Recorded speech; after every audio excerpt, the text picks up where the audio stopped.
Friday Talks Podcast, Harvard Law School Association do Brasil.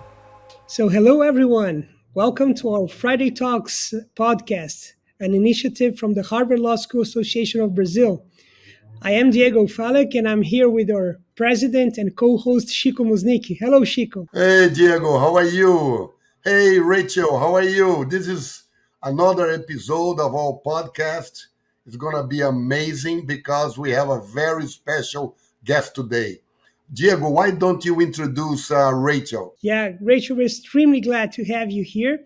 Our guest is Rachel Viscomi. She's a wonderful clinical professor at Harvard Law School and the director of the Harvard Negotiation and Mediation Clinical Program. Rachel, we are great enthusiasts of negotiation, mediation, dispute systems design, and dispute resolution here in Brazil, and we are very excited about this chat. We have a few questions about you, your career, your work. Shall we get started? I'd love that. I'm super excited to be here with you both this morning and really looking forward to the conversation. Great. Rachel, how did you discover negotiation, mediation, and dispute systems design? So it's a funny story. It was very serendipitous. So when I was a 1L student at Harvard Law School, it was a very different time. And you were in the spring of your 1L year, you had, I think, 6 options for an elective course. It was the only choice you had, really, in terms of the first year curriculum. And I had imagined going in that the class I was going to register for was international law. I was, at that time, part of the Harvard Defenders, and a friend of mine who was a year ahead of me said, so what class are you going to take in the spring? And I said, I think I'm going to take international law. And he said, oh, don't do that. You should definitely take the negotiation workshop. And I said, why?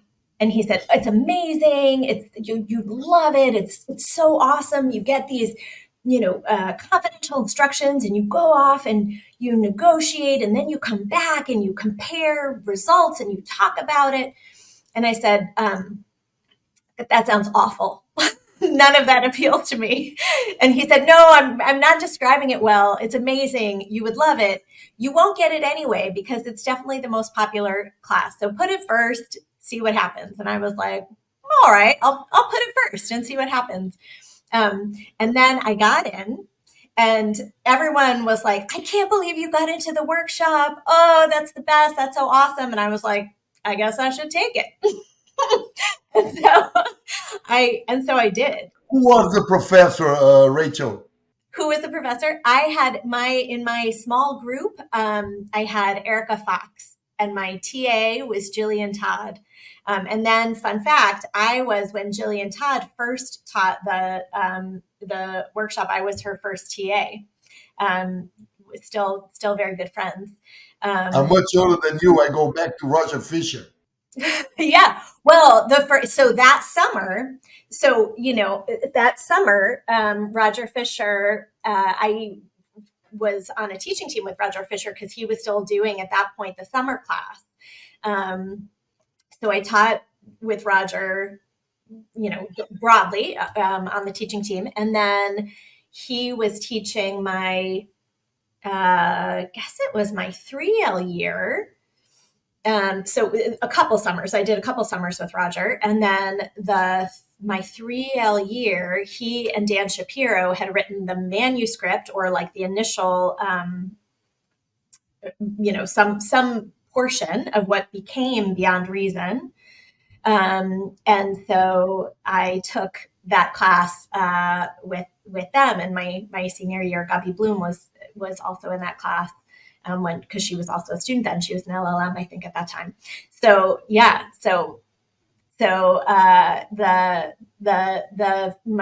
my friend in Defenders was in some ways unwittingly responsible for what ended up totally shifting the course of my life because I took the workshop. And the piece that actually was the most, I think there were a lot of things that really kind of pulled me in. One was the idea that I had going into my head was very much, I think, this classic notion of negotiation as, as win-lose, as zero sum, as, kind of a game of posturing. And I think that the work in the workshop of really thinking about it as an opportunity to be able to show up authentically and to engage in a way that held the possibility for a different kind of movement toward a shared outcome was, really powerful for me. And also at that time, Difficult Conversations was also only in manuscript form. So we read what was not yet published. But that had a huge impact on me and was really, I think, the piece of the course that I connected the most with and found really, really valuable. I think maybe initially much to the chagrin of like my friends and family members who, because, but yeah, that's the story. That's how Let me ask you a question, if I may. I mean, I read a great book called Smart Negotiating by James Freund, who is a very interesting book. I like it very much. I would like to ask you, what is you are thrilled with your profession being this amazing negotiating person that you are, mediation. Please tell us, what do you like the most? What is, you take it from it? Ooh, wow. So great question. The most feels like a high bar, having not like deeply reflected. So let me offer some things that I love, or something that I love without having it need to be necessarily the pinnacle. I think the thing that feels the most rewarding to me about the work that we do in the field and that I do personally is that at its heart, what we're trying to get to is, I think, a way, whether it's a business negotiation, whether it is navigating family relationships, whether it is navigating institutional, organizational relationships or dispute processes. I think a big part of it is about how do we get to a place where we can be in alignment personally, be in alignment across, whoever it is we're connecting with, and able to build something that feels like it is an embodiment of what we want to bring into the world. So I think that it is about connection first and foremost. To me, it's about humanization. I think a lot of what's happening that is most terrifying right now in our world has at its root sort of dehumanization. And I think our work is about how do we broaden and expand the way in which we are seeing and engaging with other people with compassion, with care, whether we are talking about understanding their interests in a business context, or whether we are talking about trying to understand a worldview that's very different from our own. But how do we show up with the capacity to have a view and an engagement that encompasses the complexity and the depth of who we are, of what we want, what we care about, and move to a place where we can envision something that helps to bring that vision into being. Wow, wow, wow, wow. You have to come to Brazil. You have to give us a lecture. Diego, why don't you invite her? We can have a great seminar on that with you. Come on. Great, really. The invitation is here. We can maybe discuss I accept. Later. Rachel, we are very curious here to understand about the work you do. So, can you tell us about the clinic, the Harvard Negotiation Mediation Clinic work, the work you do, and how it functions? Of course, yeah. So broadly speaking, the way that it works is that each semester we have a group of students who are coming in. And we have a group of clients, usually 5 or 6 each semester. And each client has a presenting question. They have something that is important to them. And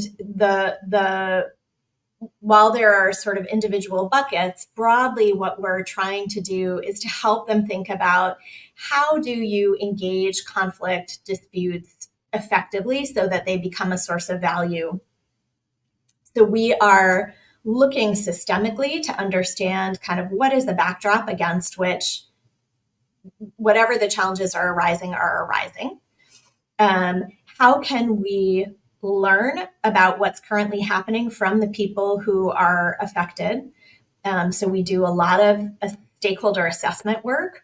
We try to learn as much as we can about what is currently happening. We try to talk to as many people as we can to understand their experience, to understand,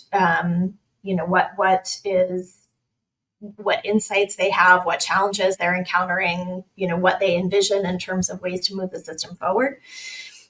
We also do a lot of work around looking for best practices in the field, drawing inspiration from other organizations, other contexts, to try to think about what might it look like to do this differently, where are there insights we can pull on, examples we can expand on or experiment with. And then we make, depending on the project, we make some set of recommendations. Sometimes we're building something specific. We might be doing a training. We might be building a guide. But often what we're doing is really, it's effectively conflict consulting work. So we're saying either this is a dispute systems design, this is a design that we think could help to enable you to realize more of the value that's here, while leveraging these insights that folks have shared in a way that kind of reduces friction but maximizes collaboration. Sometimes we are, bringing people together. So some of the projects that we do are really around facilitation or dialogue. So we're trying to understand kind of what's getting in the way and then actively structure a process to bring people together and to offer some connection. So the projects vary. We have, kind of a bunch of different contexts that we cover. We work from the more concrete, court-connected mediation programs, for example, looking at, discrete questions. We also work more broadly sometimes with organizations, with communities who have challenges that are coming up. We work with government agencies, we work with schools. So the clients can vary quite a bit. The processes can vary. So sometimes we're looking at, we might be looking at mediation, we might be looking at restorative justice, we might be looking at, an ombuds program. It really varies quite a bit. But the heart of it is this question of thinking about how do we help to build systems that feel more just and do a better job of achieving value informed by the people who are affected by them. Tell us, in this line, going a little bit further, you have created this new group, is a reading group called Strategies of Non-Violent Resistance. I don't know how much you had influence from Gandhi or not, but can you tell us a little bit more about that? And where are the areas that you plan to use this and how? Because this is very interesting. This is, I think, is the future of the legal profession, in my view. So that is a reading group that I have offered that really was just born of, the beauty of 1L reading groups is that, I guess of many, many classes here is that you really can pick something that you find really interesting. And that was what happened. I was like, what do I feel like reading about and talking to people about? And Gandhi is actually, so the way it's structured, it's just 4 sessions.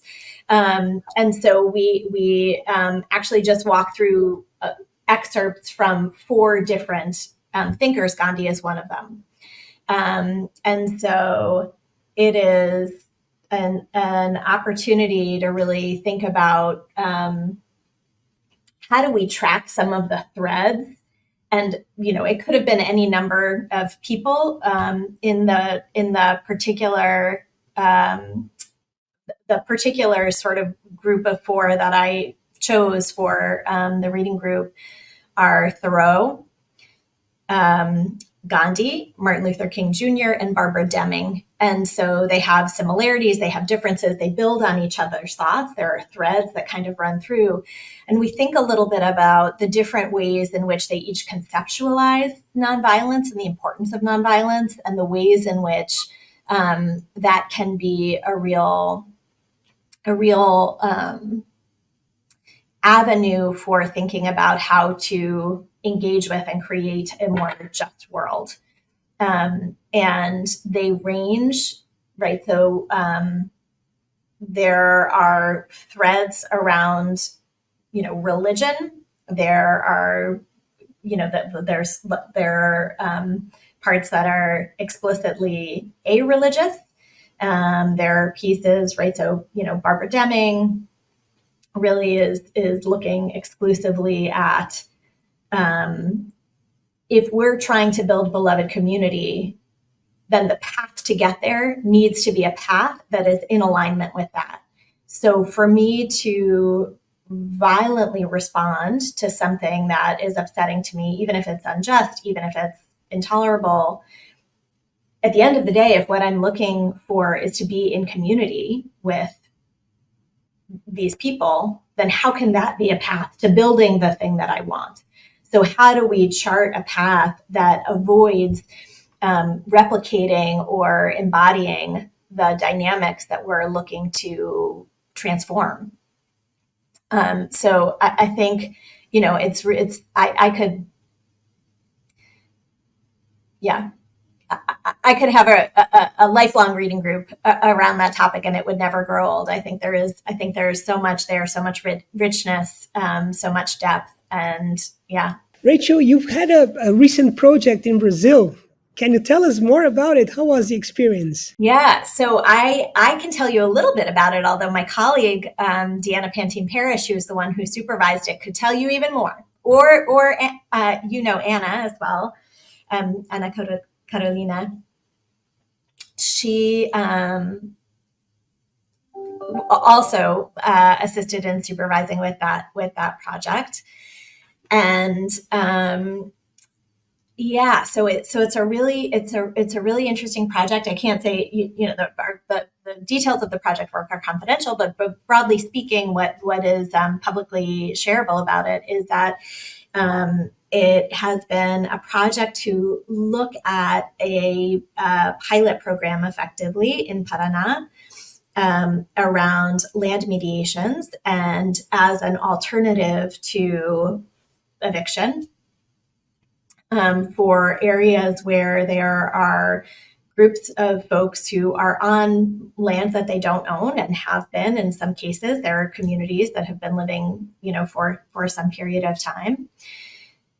And where traditionally the legal route has been to go to a judge to demonstrate proof of title to the land and to, reach out to a sheriff and have the sheriff arrange to sometimes very violently remove folks from the land.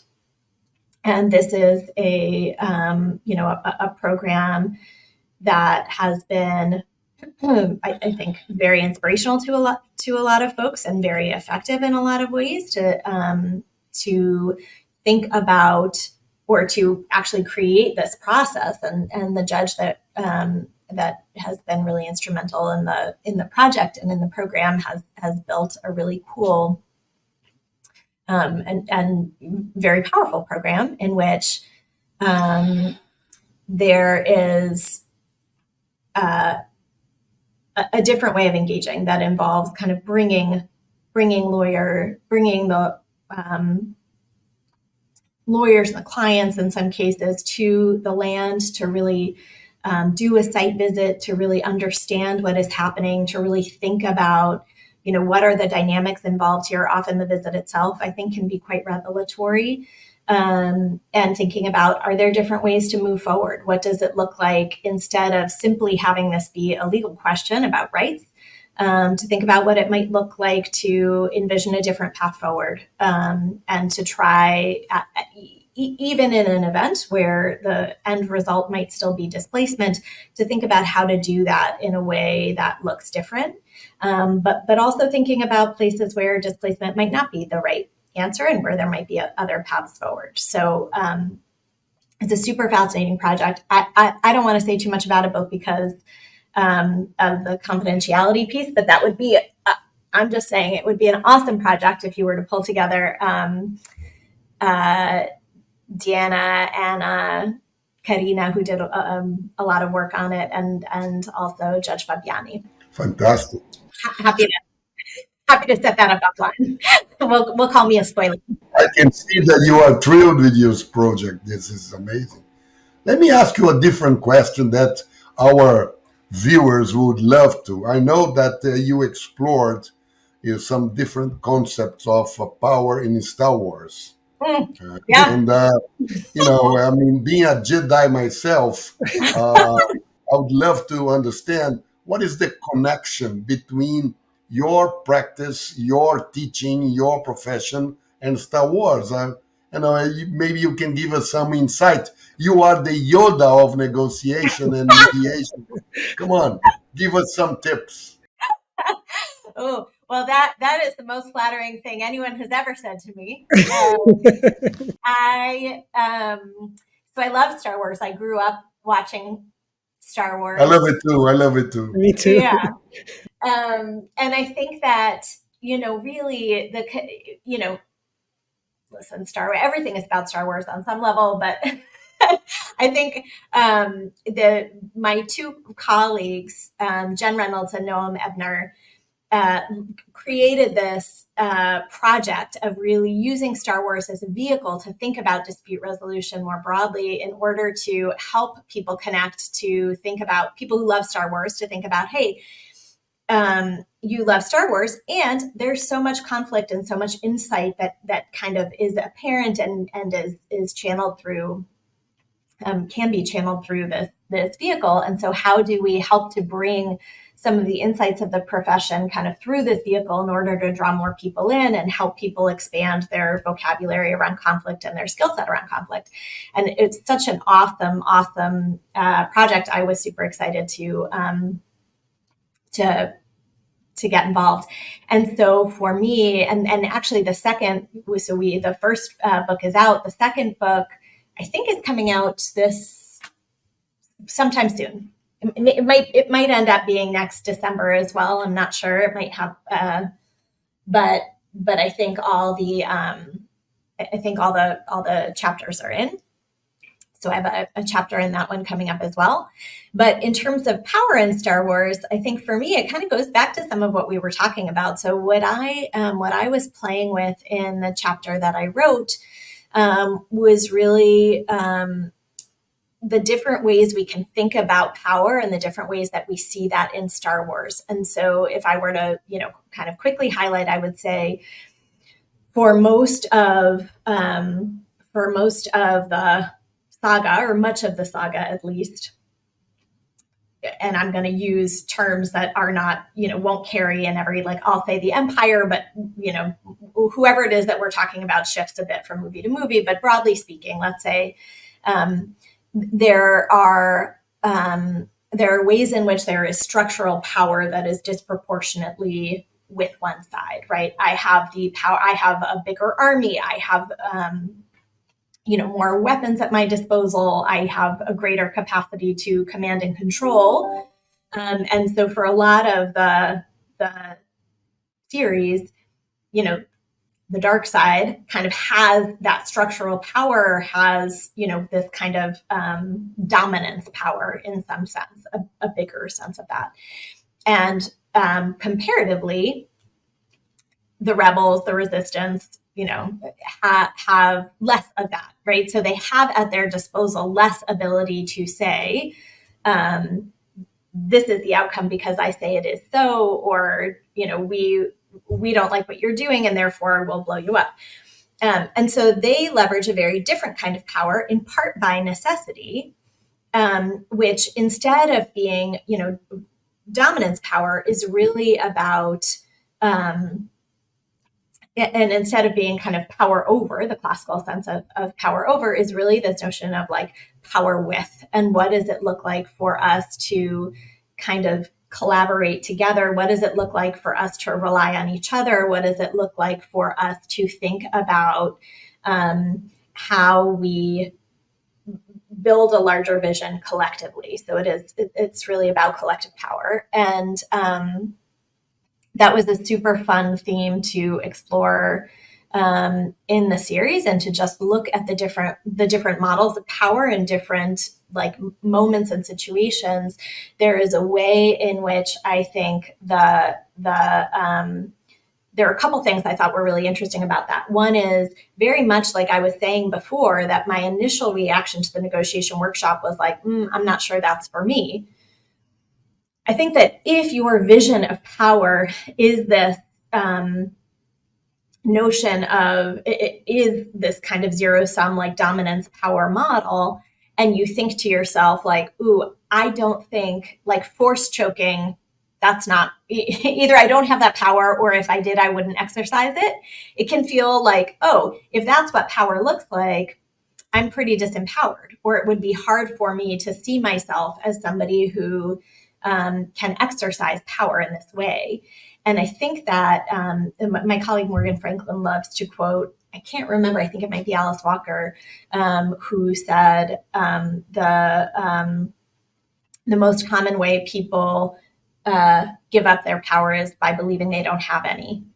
And I think to the extent that we can think about different conceptions of power, and we can see collaboration and collective power as viable paths to power, well, then we have an ability to see ourselves as empowered agents in a really different way. And it gives us a path to building what we want to see in the world, as opposed to feeling like we are sort of, victims who have the short end of the stick, or who are at the bottom end of an imbalance. So part of it is this question of how do we see it so that we can embody it? And then there's another piece that is really about power within and what that looks like. So on the Yoda side, like I do think there's this question of the force. Yeah, absolutely. And so, so it was super fun to write, really cool series, lots of other amazing stuff in the series. I recommend it, and I recommend the second episode, which will be forthcoming. Well, I'm looking forward to that. Diego, amazing. We have to do something with Rachel on Star Wars in Brazil. Yeah, that would be great. Well, Rachel, this can also be applicable to Harry Potter in a way, right? Yes. So it's funny.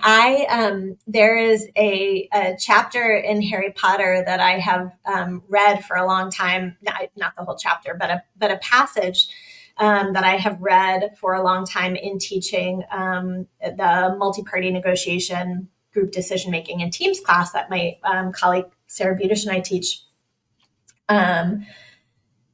which is really like a big piece of what we're looking at in that class is what are the moves that you're making away from the table, right? So a lot of people think about negotiation as being like the part where you sit down and we say the things to each other, and like that is the negotiation.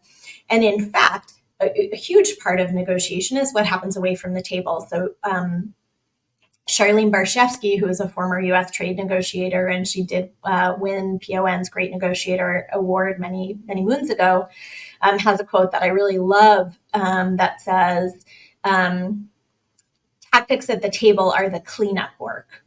Right. And that really the work that, and, Jim Sabinius has written about this, other folks have written about this, but the notion that like you are setting the table before you ever sit down and doing a lot of strategic work. So Harry Potter, I mean, there are many, many examples that you could call to of many different dynamics of negotiation. But one of the things that I really love is a scene after this is after the Triwizard Tournament, in the moment in which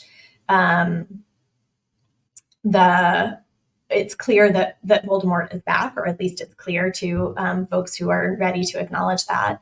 And Dumbledore is sort of trying to figure out, what does the path forward look like here? And the Minister of Magic has been very resistant to acknowledging or kind of taking any steps. And so there's a really awesome, from a negotiation standpoint, scene where he is kind of like laying out all of the sequential steps and what is necessary to move forward, and thinking about sending Hagrid as an emissary to the Giants, figuring out who, pulling back the Order of the Phoenix, and thinking about kind of how do we get all of the pieces and parts lined up. It's a great scene, and I totally agree. There could be a whole series of books that do the same thing, but using Harry Potter as a launch point. I'm looking forward to that. I'm really looking forward to that. Very nice.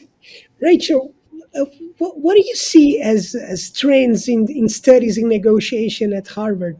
What do you think we're heading? So I think that is a great question. And, I would say that some of what I am seeing, I don't know, this will be just my view, but I think one of the really interesting things that the field has been wrestling with for a while now is the question, is trying to think constructively about power and power imbalances in negotiation, and trying to square that with some of the very traditional understandings of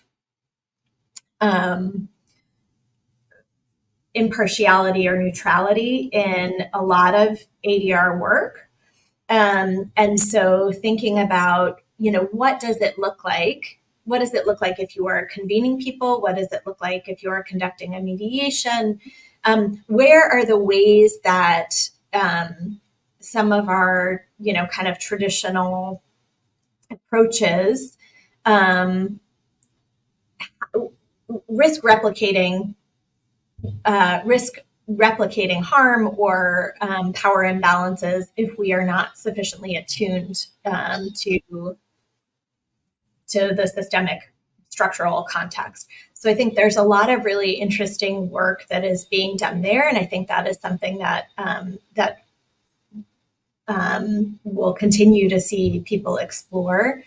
There is sort of a theme that aligns with that to some extent, which is what is the role of how do we think about advocacy, strategic advocacy, and where it is that we are really trying to also move toward, anti-oppressive practices, and how does that align? What does it look like? Again, running with some of those themes in terms of how we think about, our practice. So some of those questions more broadly, I think in dispute systems design work, we're often looking at the question of who is at the table, right? So do we start with who's already here? Do we think about what voices are not being heard, and how do we try to really ensure that we're expanding and learning in a fuller and richer way? So I think those are themes that are continuing to develop. I think they're, on some level, I think we are in a moment of paradigm shift, globally. And it's a tricky moment. I think there are a lot of structures that are crumbling and that have not yet really been replaced. And so I think it can be a disconcerting time, but I think it's a really exciting time. I think you're seeing a lot of people fleshing out different visions for what it looks like to build something with a different and stronger foundation. And I think a lot of, what's exciting about that from a negotiation and dispute resolution standpoint is that a lot of the things that are really powerful, like even just on a very basic level, the shift from a zero sum to a value creating mindset. Like, I think that is kind of a thread that's running through a lot of what people are thinking about. And it's a question of what does it look like to embody that more broadly? What does it look like to build that on a systemic level as opposed to thinking about it in more discrete interactions? Let me ask you a question, Rachel. What was the best piece of advice you ever got in your life, and who gave it to you so that you can share in your... This is a very open and very tough question, because probably a lot of smart people were next to you and you develop on your own also a lot of things. But if you may want to say something for our Harvard alumni here in Brazil, what would you say to them? Wow. Okay. Best piece of advice. I have a couple of candidates in mind, but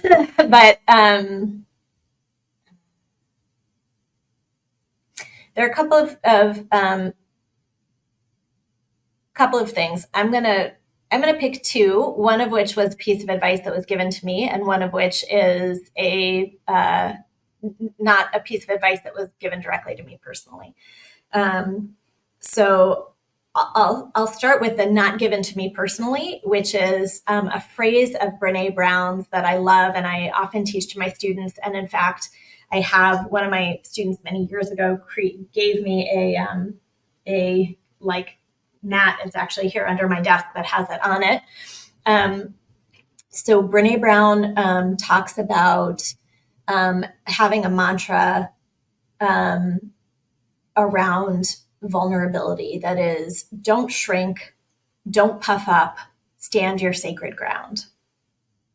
And I think that is so valuable for thinking about the work, certainly that we're trying to, embody and teach our students, right? Which is, how do I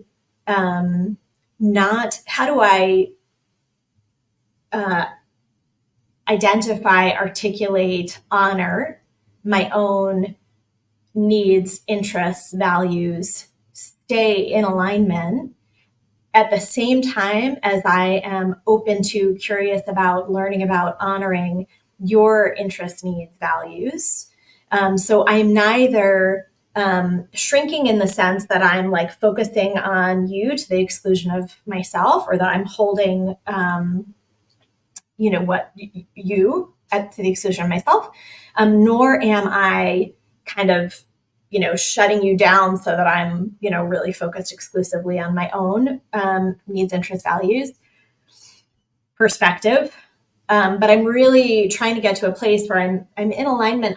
I have, firm commitment to what it is that I value, but at the same time, I'm open and I'm curious. And I'm able to sort of hold my views, my perspective at the same time as I can learn about yours without feeling so threatened by them that it's shutting me down or that I need to drown you out. So I think about that all the time. And I think staying open, even as we're engaging in things that are challenging, is extremely difficult and definitely a life path. And that brings me to my second thing, which is a piece of advice or something that my dad said to me on a number of occasions, but something that I also think about a lot. So, my dad passed a couple of years ago, but one of the things that he would say is, life is a work in progress. And I also think about that a lot, which is to say that in any given moment, it feels like I know how to, this thing that has happened is definitive in some way, or this is, this thing went badly and therefore, this is bad. And I think life as a work in progress means, we're growing, we're evolving, even, in difficult conversations, classes, I often say to people, like, something can go off the rails and you can still come back and say like, hey, that kind of went off the rails, or I realized after the fact that the way that landed was actually not, I wasn't communicating the thing that felt most important for me to share. And I wonder if we could sit down again, because I'd love to start over, or I'd love to just share some things that I didn't manage to share last time. And so really thinking about each moment as a moment that is on our path, right? That's something that is informing and helping us learn and grow, but also, kind of a place from which we're able to continue to evolve. So that's. It's amazing what you said, because my father, it's a similar concept, but my father taught me one thing, that is, be red once to avoid being yellow for the rest of your life. When you need to say something that is really hard. And my daughter, who is a writer, she has a little poem called Fortune Teller, and she says, taking decisions is the best way to foresee the future, which I also like a lot, and I follow kind of this. I mean, it's very interesting what you said about these two examples. If you allow me, I will start using it on my own life. If you don't have any copyrights additional or royalties that you. Absolutely not. And I will certainly Google your daughter's book. My life before law, well, my undergrad work and my master's are in Italian literature, and poetry was really poetry was really the heart of what I studied. Rachel, you are full of surprises and hidden treasures. Come on. But we start all of our staff meetings with a poem, and I usually start and end class like a class with a poem, and so so I love that. Her name is Louisa with Z Mussnich, my last name. She's in Instagram. All right, I will check her out. Unfortunately, we're kind of running out of time. So one last question. What advice would you give now to someone looking to start a career in dispute resolution, mediation, dispute systems design? Yeah, great question. So first of all, I would say, yay, we need you. We're so glad to have you, and so glad this is an area you would want to explore. I think the second thing I would say is because the field, relatively speaking, I mean, even as these practices are, ancient and can be tracked to all kinds of traditions that, long precede the formal field in the way that, academically we might think about it. That in many ways, you can bring an entrepreneurialism and a creativity to this work. And often you have to, because unlike, at HLS, of course, there's like a very clear process of what you want to do is work at a firm, and it's pretty straightforward. And it's, you follow this series of steps, and you put your resume, you kind of have an easy way of reaching out and having firms reach out to you. And it's like a very low friction experience. And building a career in dispute resolution doesn't look like that, right? You really need to bring some intentionality and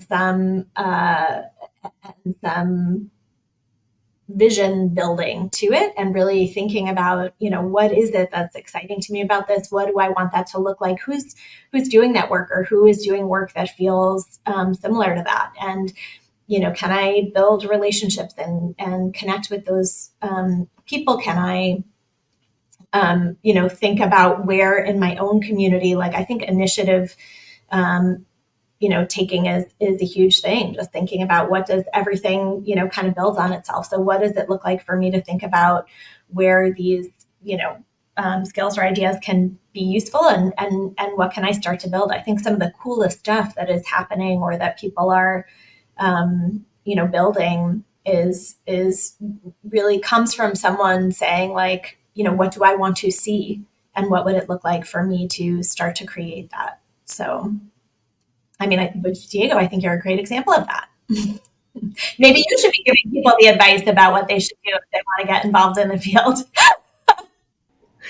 Diego has a great reputation in Brazil for being one of the leading mediators in different areas. So you are here accompanied by the best in Brazil, I was told. Yeah, no, I know it. His reputation is to Brazil. Rachel, before we finish this, I would like to ask you a question that is kind of trivia. I want you to tell me a book, a music, and a film that you love. Okay. So I'll start with a book. A book that I love that really made a profound impression on me. I read it first on a beach. I will say it's not a beach read. Is a book called The Spirit Catches You and You Fall Down. And in this moment, I have to Google who wrote it because I can't believe it. But in this moment, I can't remember the name of the author. But it is Anne Fadiman. That's right. It's an extraordinary book. It's really powerful. If you are interested in this field, you'll love the book because it does a really fantastic. Well, then I'll say no more about it. I'll just say, read it. You'll thank me later.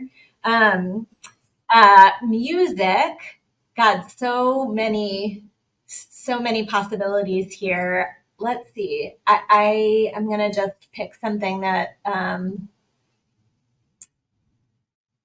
is on my mind at the moment.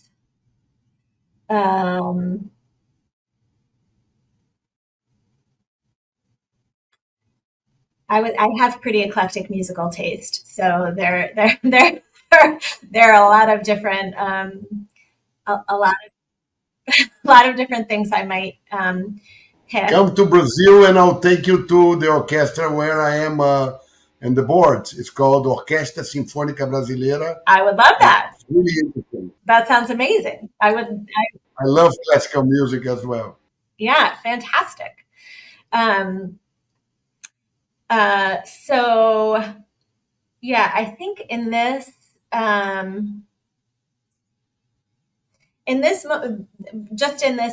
moment in time, in this morning, I've been listening to a lot of music that I listened to sort of back in the 90s as a college student. So I was listening to a lot of Ani DeFranco this morning.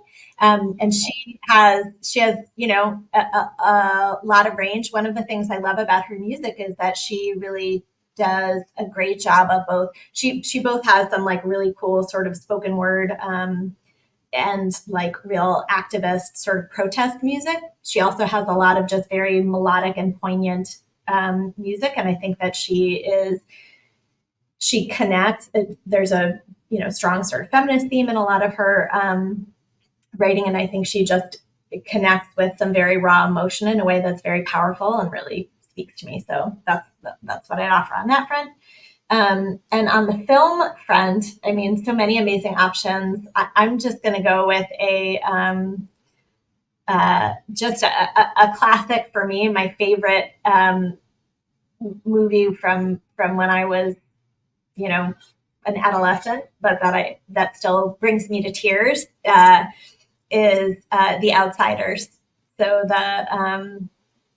the movie adaptation of S.E. Hinton's book, which is, again, it kind of has, I think I must be a sucker for this kind of way of digging into, multiple perspectives, but it's a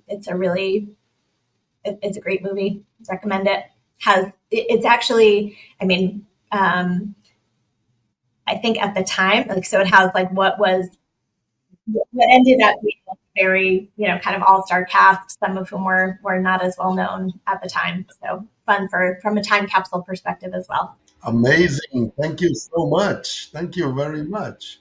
Diego? So that's it, Rachel. Thank you so much. It was a great pleasure. We really feel like bringing you to Brazil and discussing many of the topics we touched upon.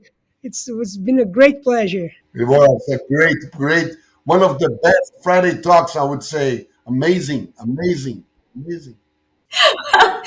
Well, my pleasure is all mine. It was delightful. Very, very honored to get to share this time with you both, and really appreciate the opportunity to think and reflect about these ideas together, and very happy to continue the conversation in Brazil. We'll do that soon. You are not going to escape so easily from us.